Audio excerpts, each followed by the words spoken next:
કુમારી શ્રેયા દિલીપકુમાર પ્રિયદર્શીએ સમગ્ર દેશમાં યુપીએસસી રેન્કમાં 387 અંક મેળવીને આઈએએસ સમાજની પ્રથમ ડિગ્રી મેળવી છે. તે બદલ ગાંધીધામ ખાતે doctor Baba Saheb Ambedkar circle, Oslo circle પાસે મહેશ્વરી કંડલા કોમ્પ્લેક્સ દ્વારા સન્માન સમારોહનું આયોજન કરવામાં આવ્યું હતું.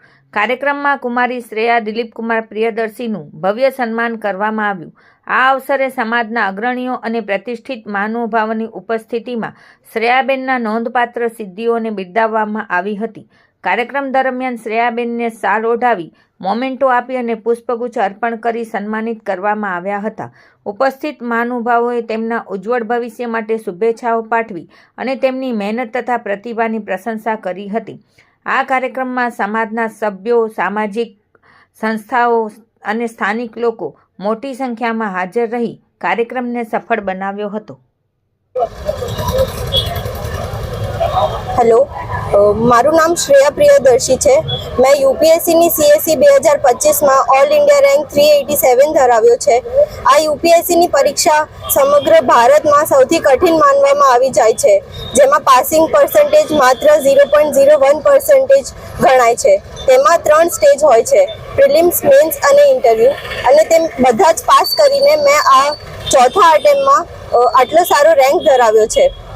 ગાંધીધામની મહેશ્વરી સમાજે મારું આ અહીંયા સન્માન સમારોહ ગોઠવ્યો છે, તેના બદલ હું તેમને ખૂબ ખૂબ મારું આભાર વ્યક્ત કરું છું. બીજું એ કે ગાંધીધામના સ્ટુડન્ટ્સને હું એ સંદેશ આપવા માંગુ છું કે અહીંયા એટલી કોમ્પિટિટિવ અવેરનેસ છે નહીં, કોમ્પિટિટિવ એક્ઝામ્સ માટેની એટલી બધી અવેરનેસ છે નહીં, તો તમે પણ પોતાના સ્ત્રોતથી એ અવેરનેસ જનરેટ કરો, કેમ કે ઓપોર્ચ્યુનિટીઝ ઘણી બધી છે. અને આપણે જાણીએ છીએ કે ડૉક્ટર બાબા સાહેબ આંબેડકરે આપણા સમાજ માટે રિઝર્વેશનનું પણ બહુ મોટું બંધારણમાં એક સમાવેશ કર્યો છે. તેનો પણ ખૂબ જ સારી રીતે ફાળો ભોગવવો. એજ્યુકેશન એ આપણે કહીએ છીએ કે education is the biggest weapon you can use to change the world. So use it very wisely and to ensure that your world will change, your social status will change, your empowerment will surely happen if you utilize the means that are available in the society to rise your standards above the normal mediocratic life. Thank you.